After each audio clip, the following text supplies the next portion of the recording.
the South American rainforest. Here on the Esoko River in Guyana, the continent's biggest mammals, reptiles and birds come out to play. The tapir, the anaconda, the caiman, and the Harpy Eagle. I'm Rainer Bergermans, and this is young Sandy. For 10 years, we've been challenging the rainforest, finding and filming the South American Big Four. The anaconda, the 200-kilo swimming snake, may grow to 9 meters. But the most spectacular of the great rainforest predators is far above our heads. The Harpy Eagle, with the sharpest eye and beak in nature, and claws longer than a grizzly bear's. But they're caring parents too. They are the rulers of the Canopy, of South America's unspoiled rainforest.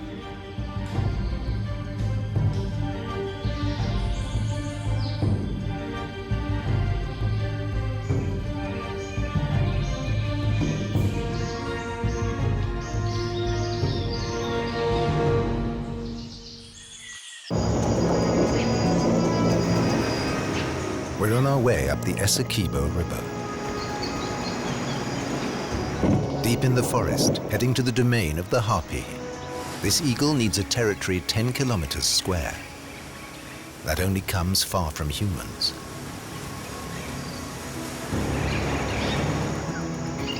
Rapids and waterfalls are the best protection against civilization. They make the river useless as a highway.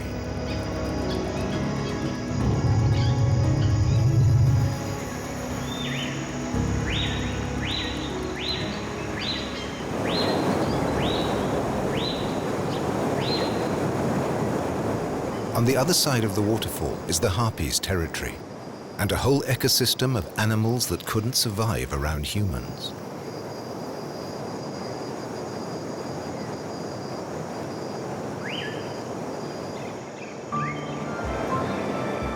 The only way to get there is over hundreds of meters of rock steps. It looks spectacular enough now, and this is the dry season. When the rains come, this will be an impassable, raging torrent.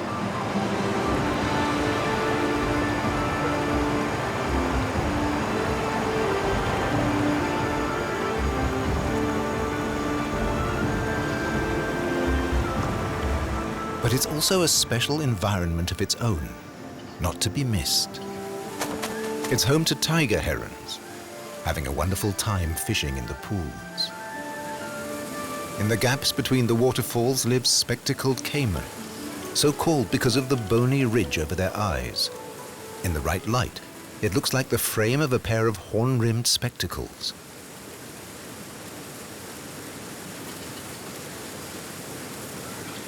They can grow up to 2.5 meters long.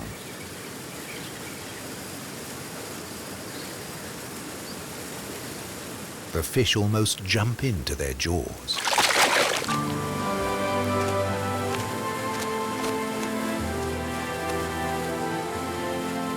Whenever the water level drops, the water plants suddenly burst into flower. They may have only days to be pollinated and produce seeds before the water rises again. Then they must cling onto the rocks and hope they're not eaten by the pacu. These big vegetarian relatives of piranhas live only in these quiet pools amongst the rapids.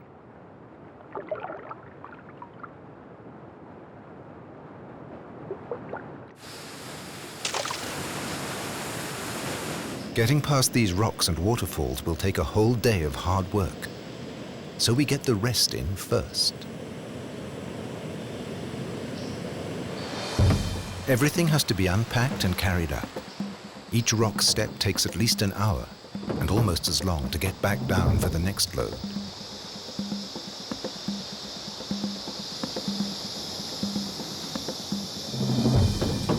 The last load is the boat itself, all 200 kilos of it. Young cuts logs as a bit of ancient technology.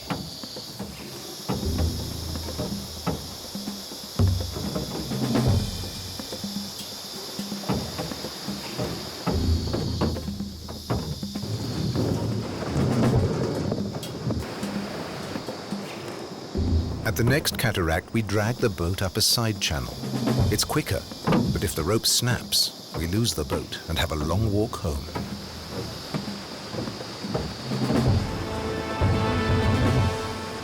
It's taken us all day to climb 30 meters.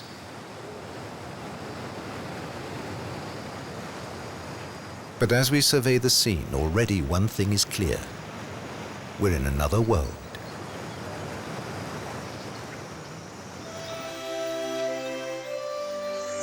This family of giant otters has been attracted by the variety of fish in the pool. They're so relaxed because they don't recognize humans as dangerous. The waterfall has done its trick. The white mark on the throat of every otter is different, but scientists think otters recognize each other by their scent. This rock is a family bathroom for the giant otters. All the members of the family do their business in the same place to strengthen the scent marker that claims this as their own. This space is occupied. From here on, every animal will be claiming its territory against competitors from the same species. It's a powerful way to understand how the rainforest works.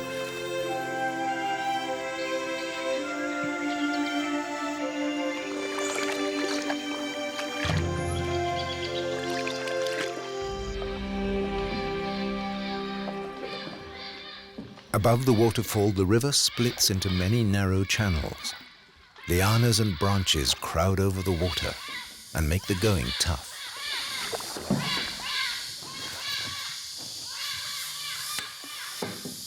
This capuchin monkey instinctively copies my gestures. It's a sign of high intelligence.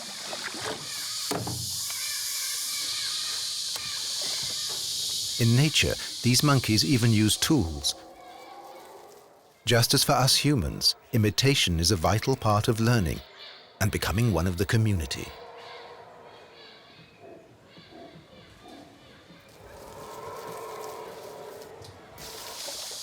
The tapir and its young could hardly be more different. Almost blind, protected by their sheer bulk, these mammals live in their own world of sights and scents. If we keep quiet, the tapirs won't notice us. They always stay near the riverbanks, where the sunlight reaches the forest floor and the grasses and water plants they like to eat can grow. South America's biggest mammals can weigh up to 500 kilos.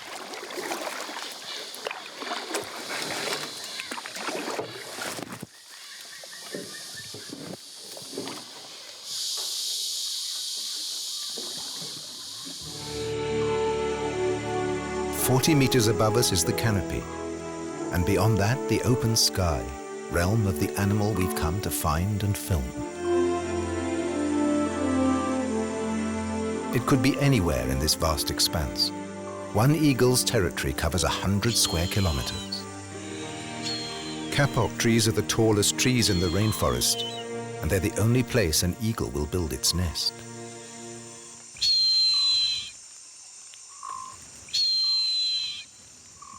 This is what we have come to see. We filmed a mating pair once before. The female is bigger than the male and twice his weight. It's an unmistakable signal that she's ready, but he hesitates. Harpies only give birth every 2 or 3 years because they have to look after the fledgling for more than a year before it can fly free.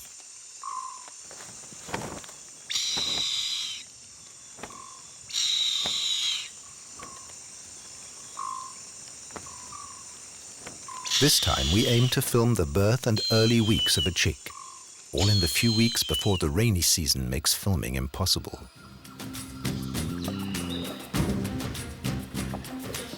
Right now, all we see are other tree dwellers, like the three-toed sloth. The sloth is favorite prey for the harpy.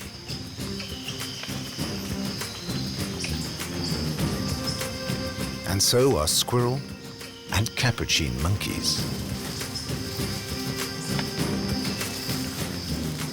The difference between them is that the sloth will have less chance to get away.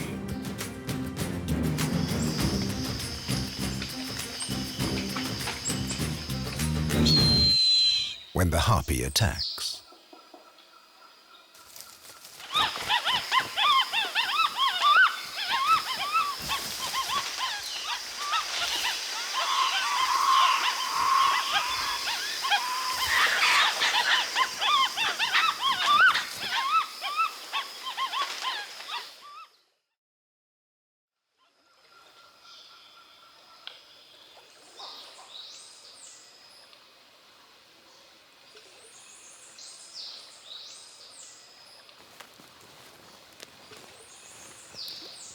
This female harpy has killed a sloth and carried it down to the riverbank.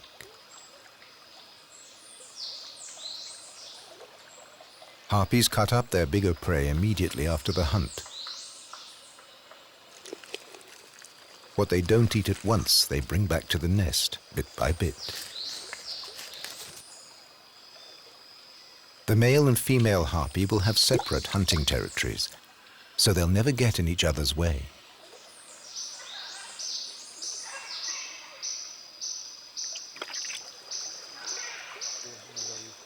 But this female doesn't seem to think much of her kill, and she doesn't stick around. Let's make camp here. Okay. We've sighted the eagle. So far, so good. The next task is to find her nest.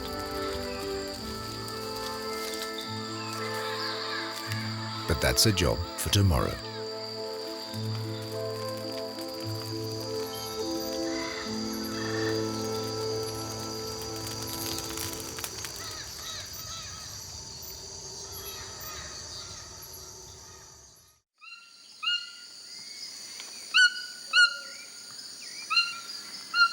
The toucan wakes us with the message that it's time to rack up the expedition. Time to go vertical. We need a tree that's higher than the rest to use as an observation platform to find the harpy. So we stand on the second, or close to the two of them. Yeah. Okay. And then we tie the rope down here somewhere. We've done this 1,000 times. First, you shoot the fishing line with the crossbow.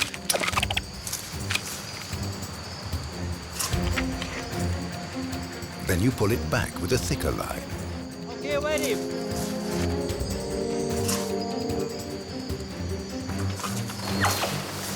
Now you draw a climbing rope over the high branch and attach it to the next door tree. Then you put your full weight on it. It looks crude, but a weak branch breaks and the rope slides down to a safer position. These padded harnesses are the ones used by rescue services.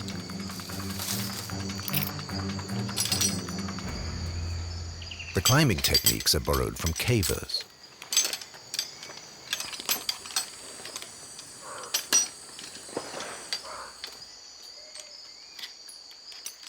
I go first to clear the way.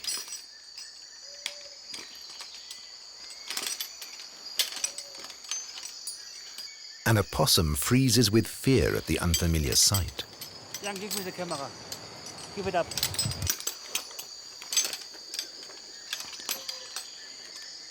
That's when I notice she's carrying a baby on her back.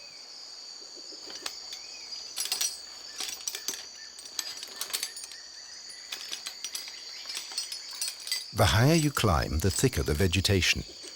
1 hectare of forest contains about 20 tons of leaves.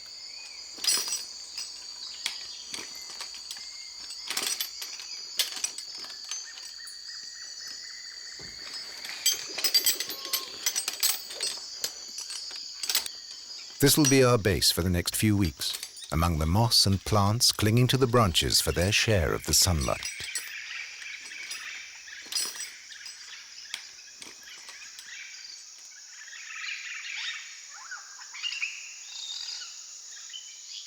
The first animal we see is an all-too-visible sloth. His fat stomach is typical for a leaf-eating herbivore. The only big bird is a king vulture. The sloth is moving much too fast to attract his attention.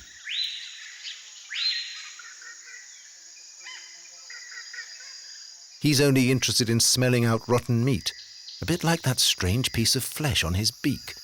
Nobody knows what it's there for. And suddenly the harpy arrives. Apparently she finds us interesting.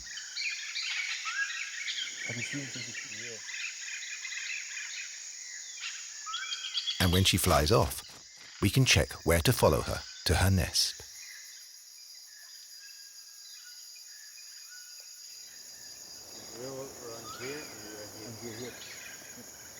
To the mountain.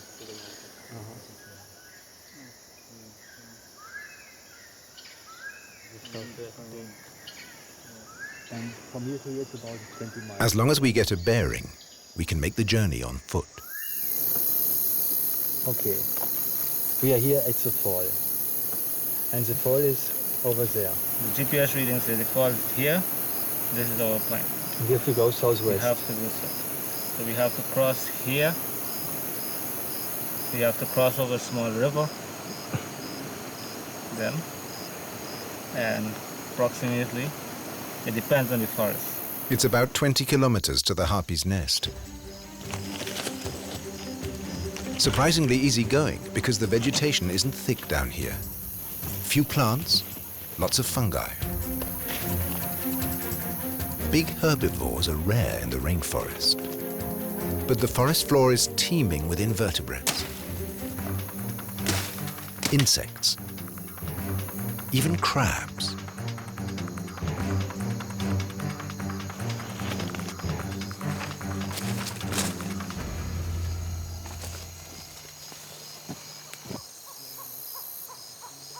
The rainforest is mostly flat, but in the rainy season the river has carved a deep gorge here. The climbing ropes come into service for some abseiling.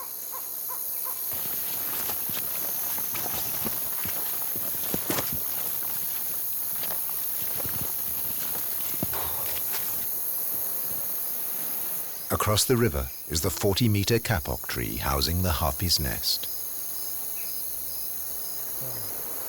Too late to cross tonight. By 6, it'll be dark.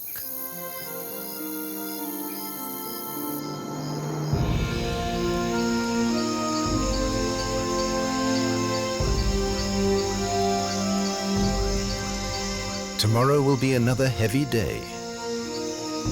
Time to get some rest.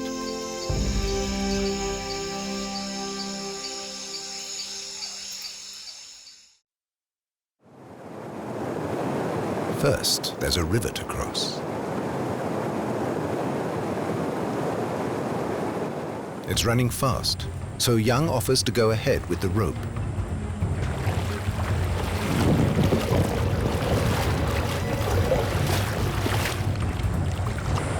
I can have the easy job of following on with the waterproof packs.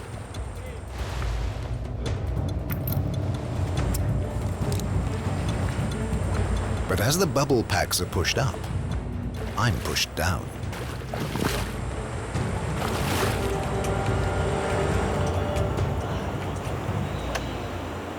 That was harder than expected.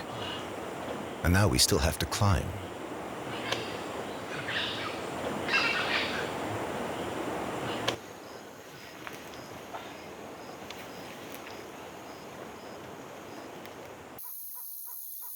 From now on, it's all about building up confidence.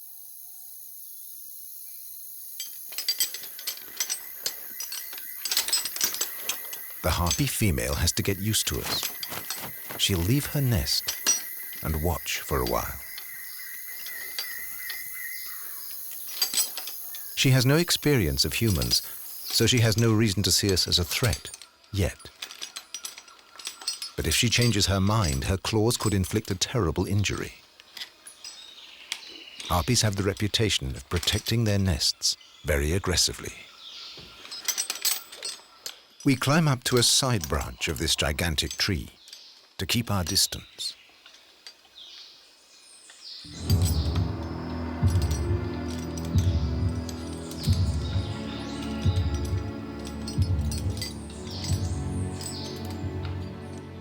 We have our vantage point. Now it's up to her. We can only wait quietly.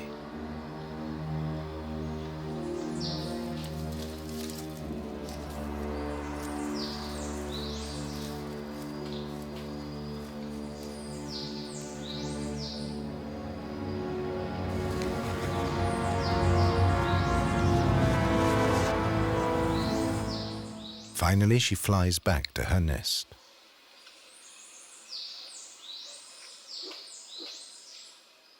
The two yellowish eggs are typical for a harpy.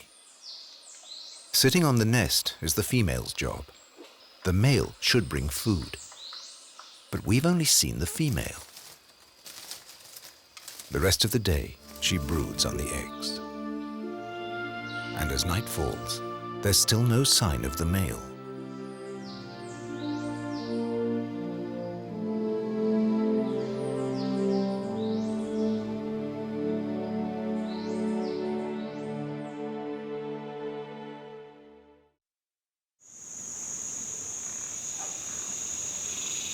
With the dawn, we're back in position. As the forest wakes, the nest is deserted. We're not sure what has happened. We even wonder if we have scared the female away.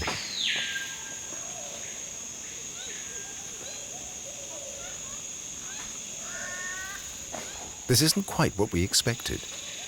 Even the monkeys are approaching nearer, more relaxed than they'd be if the eagle were close by.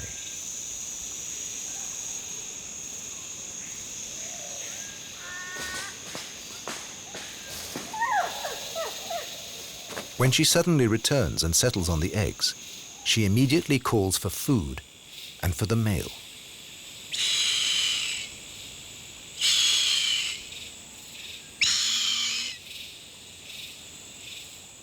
There's no answer. It's beginning to look like she's on her own.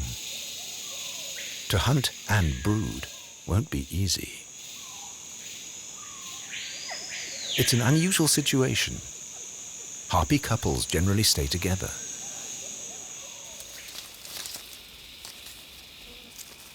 Her instinct tells her to stay in the nest and look after the eggs.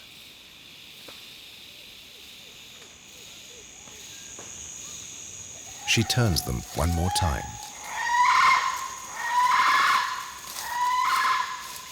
And settles down. She'll be here for hours.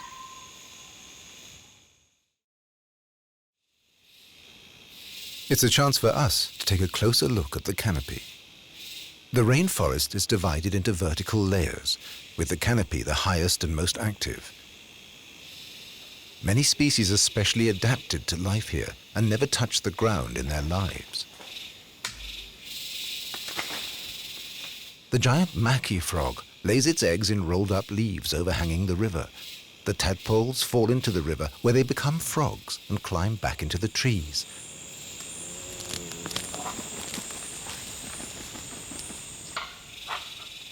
Scarlet macaws gather in a palm tree to eat the nut-like fruits. There are thousands of fruits, but they still squabble over single nuts.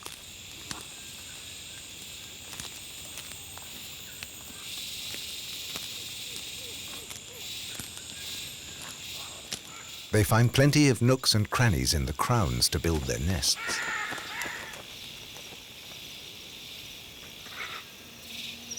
These birds live in family groups, grooming each other with great care.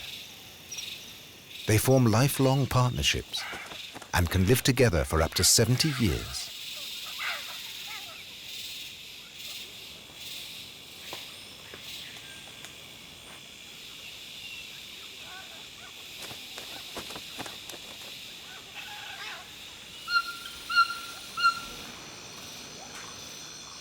Toucans live at the very highest points of the trees. Their call is clearly heard at dawn and dusk. Their giant bill radiates the warmth of their bodies to cool them down.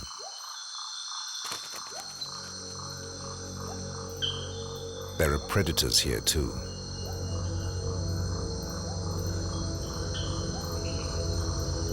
A young emerald boa lies in wait for prey. But this green iguana spots it and looks for cover.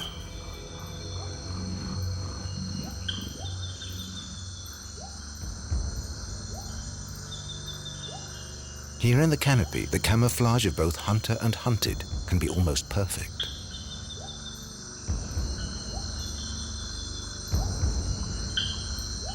There comes a moment when the best defense is to do absolutely nothing.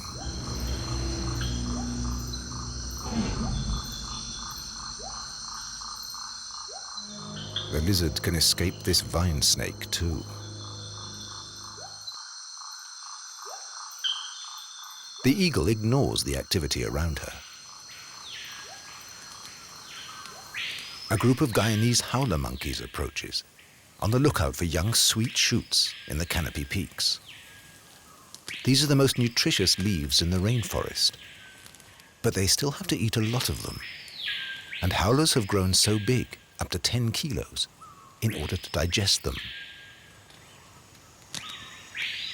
And they need time for that, lying idly in the trees.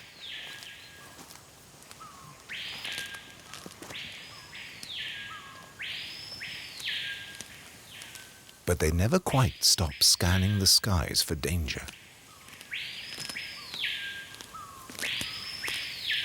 As long as it's just vultures, no problem.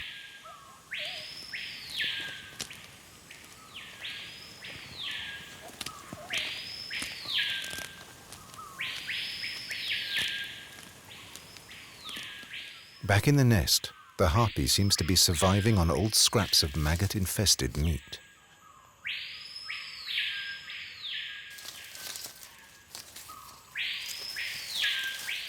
She's very hungry. Normally, the male would bring her food every other day.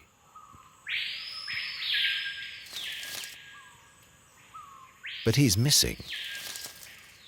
And finally, the female has to leave the nest again to hunt.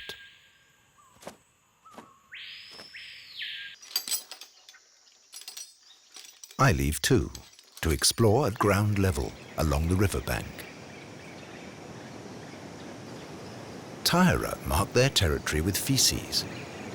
There's a variety of old and new feces here, so they're probably not far away.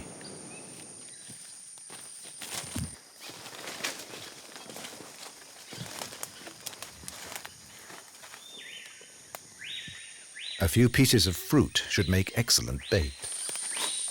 Taira will eat anything, small vertebrates, insects, reptiles, birds' eggs, and sweet fruit.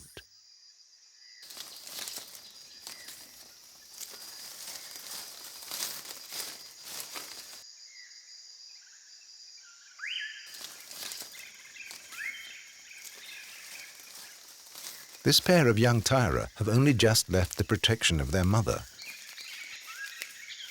They'll take care of each other in these most dangerous months of their lives. They've claimed their territory, and they'll defend it together.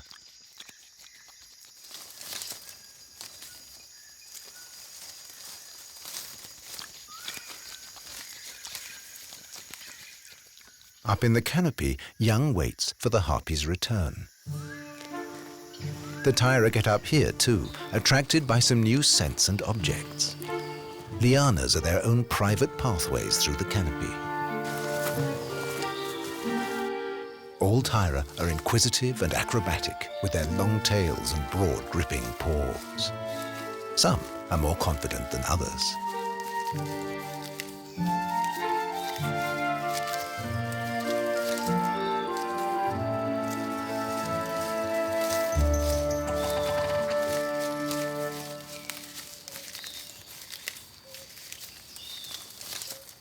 They're among the few species that link the rainforest canopy and the forest floor.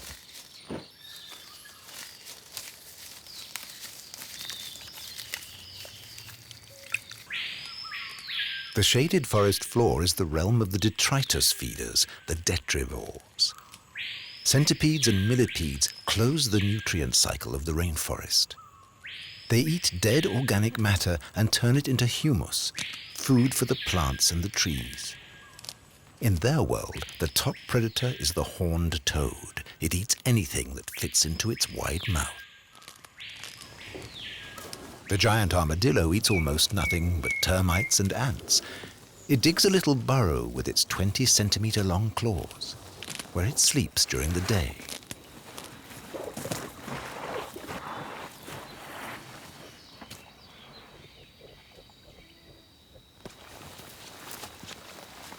Though ideally, it shouldn't dig it so near the water.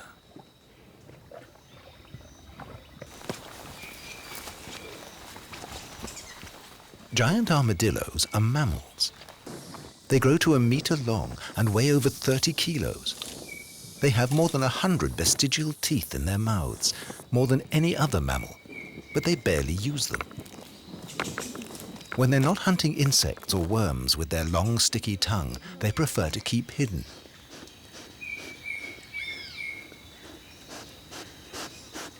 They have common ancestors with anteaters and sloths.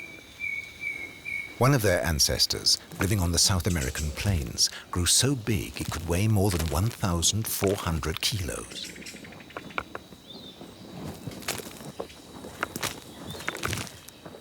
Giant armadillos are nearly blind and sense danger by their sense of smell.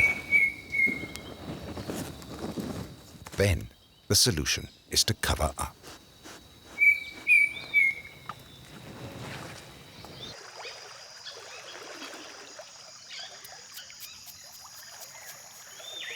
Big cats like pumas need vast territories in the rainforest. Some of it needs to be on the river bank, where light encourages plant growth that attracts the herbivores it will hunt, like these capybara.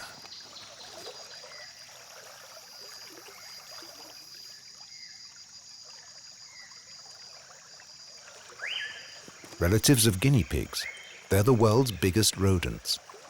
They always live near water. They're excellent swimmers and divers.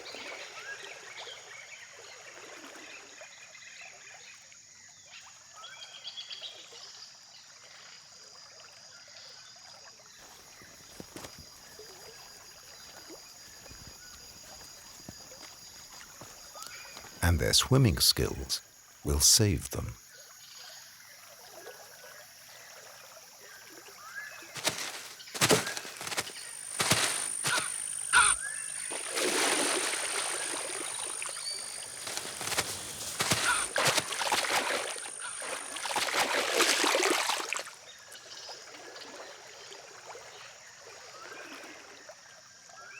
The puma will not follow them into the water.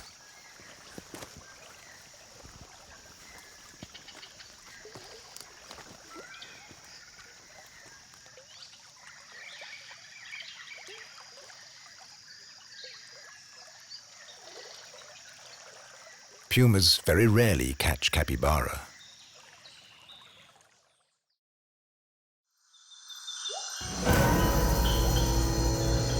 The harpy has had better luck. She's killed a capuchin monkey. But she's abandoned the nest for several hours. Now she can eat. But when she gets back, will the eggs still be alive?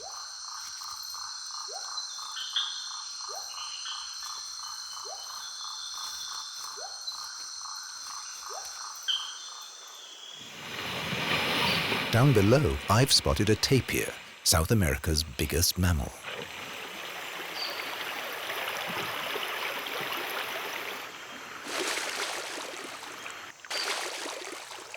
It's on its way to a rendezvous with a cowbird. This relationship, just like the oxpeckers and the wildebeest in Africa, has only just been discovered because tapir are lone creatures that don't live in herds.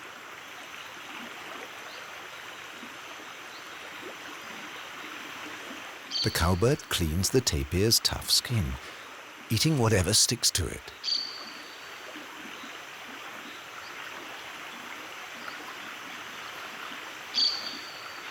The thick layer of fat beneath the skin protects its owner from thorns, sharp branches, or jaguar's claws.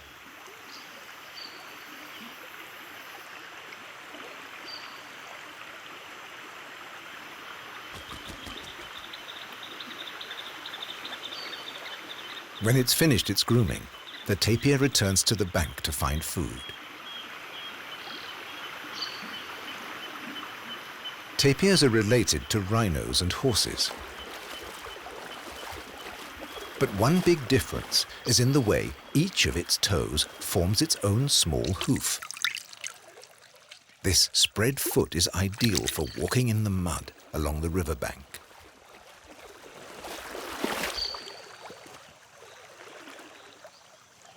Curiously, a tapir's eyes work better in the semi-darkness of the forest. That's why it's most active at dawn and dusk.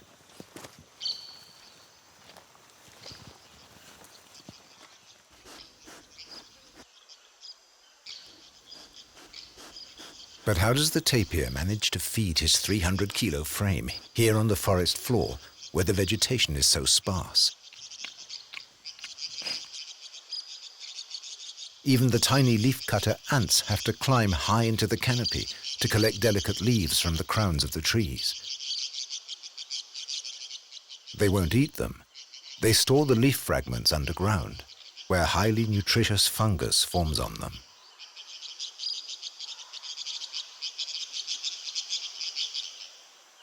The canopy is the main source of food for all the animals of the rainforest. And that goes for the tapir too. The tapir can't get up here, but the monkeys and gravity do the work for it. Monkeys are constantly climbing through the branches looking for the sweetest fruits. Anything they drop, or anything that ripens and falls before they get to it, is a vital source of sugar and vitamins for the tapir.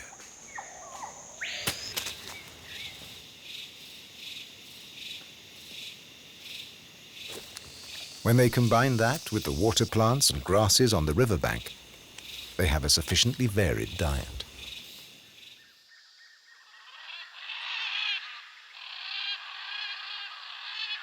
Now Young and I take it in turns to watch the harpy's nest. Around us, capuchin monkeys circle constantly in search of insects, fruits, and flowers. They move much faster than the howler monkeys, who only eat low-energy leaves.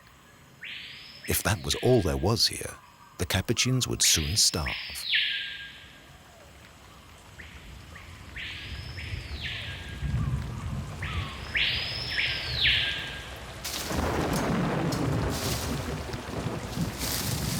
When a tropical storm comes, the canopy gives a surprising amount of protection to animals on the forest floor, but very little if you're in the crown. Time to descend.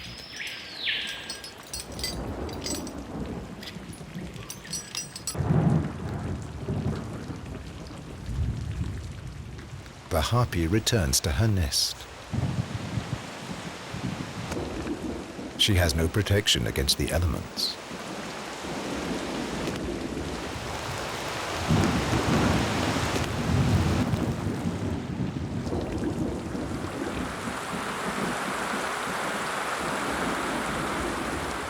At least she gets to drink the water that runs off her feathers into her beak.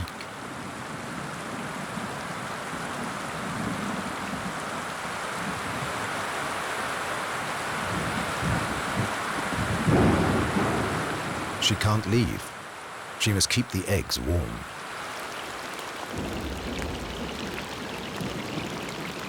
This is an isolated storm, but it's a sign the rainy season isn't far away.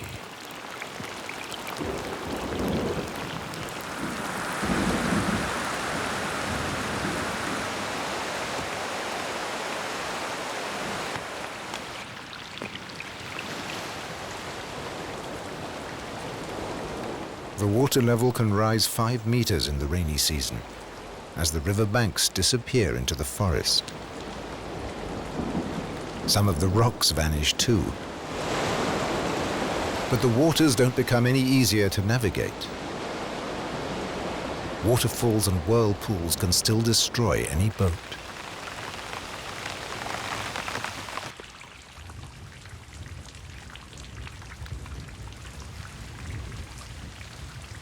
A big mammal like the tapir is barely affected by the small downpour.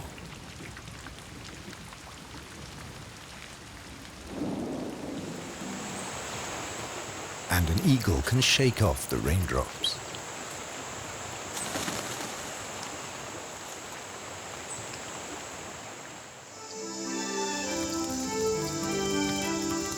The storm has brought us a special treat. A shoal of rainfish have swum upriver to their spawning grounds.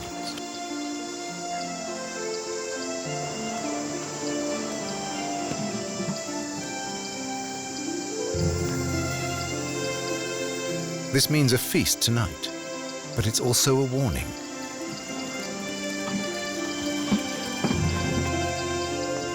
We have to get back downstream before the waterfalls are impassable.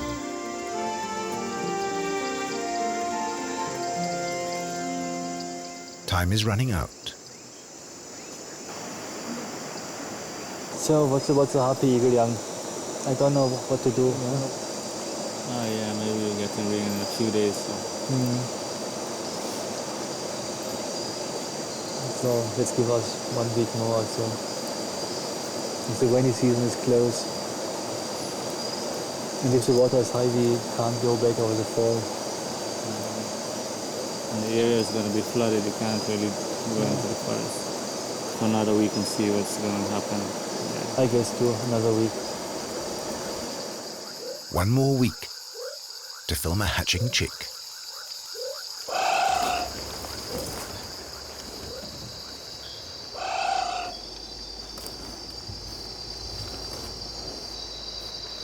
We have an idea what this might be.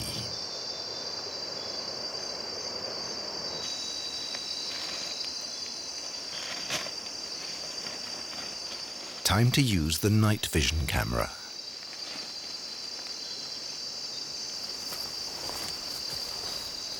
This anteater will be seeking termites in the undergrowth all night long.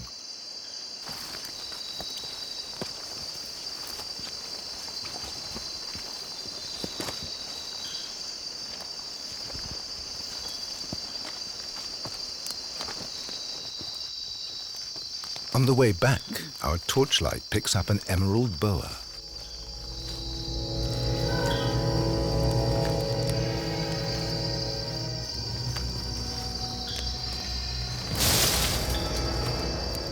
It's too high for a successful lunge.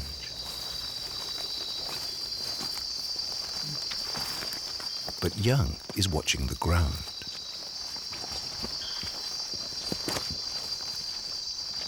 Amerindians have an extremely developed sense of smell. Young has caught the scent of a poisonous snake.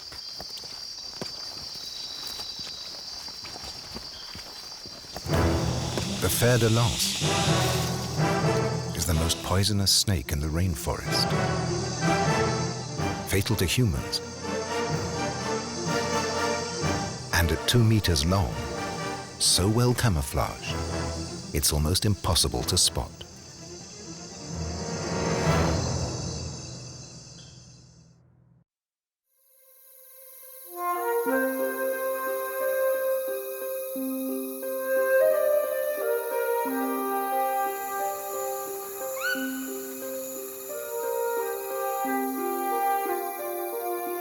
Since last night, this anteater has probably consumed 30,000 ants and termites. His sticky 60-centimeter tongue wheedles the insects out of anthills, holes, and rotten timber. Each individual insect barely offers any nourishment. That's why he has to eat thousands. But he's always careful not to completely empty a nest. His long coat and 40-centimeter tail make him look far bulkier than he is.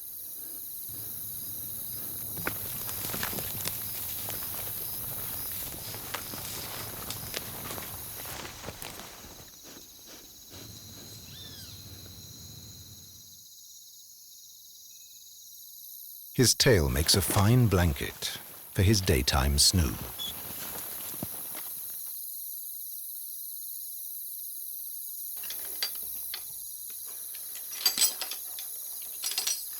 This first day after the storm feels like a day of reckoning.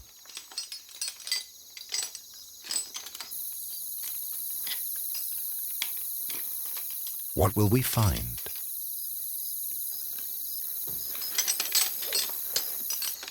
The nest is empty. And then a shock. One of the eggs is broken. Has the eagle abandoned the nest for good? Then a motionless little grey bundle begins to stir.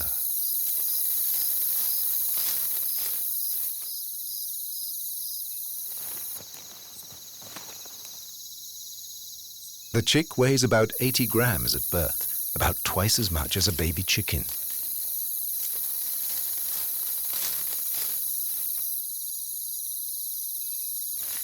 At just a day old, its legs can't yet carry it.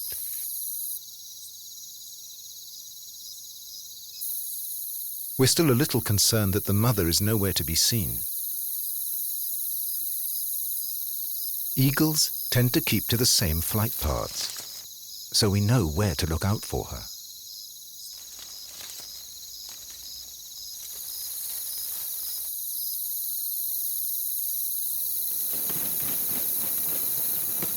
When she does come back, she doesn't bring any new food, but she has plenty from the monkey she killed.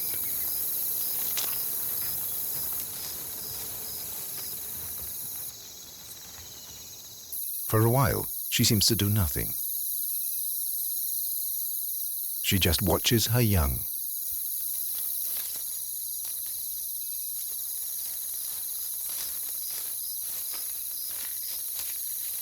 Then she starts tentatively to feed it.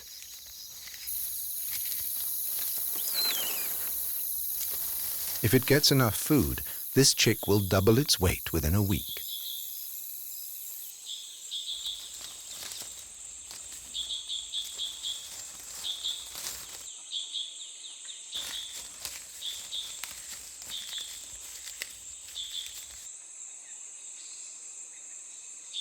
Right now, it's 100 times lighter than its mother, and she will have to feed it for the next 10 months.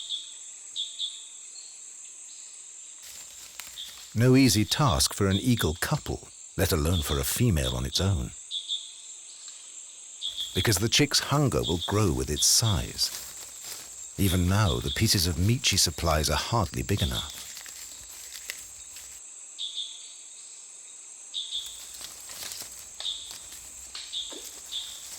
But now we're not worried.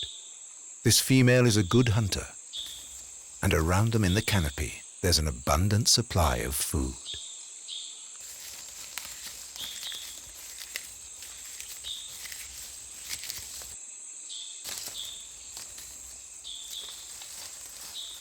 The future of a new harpy generation is assured.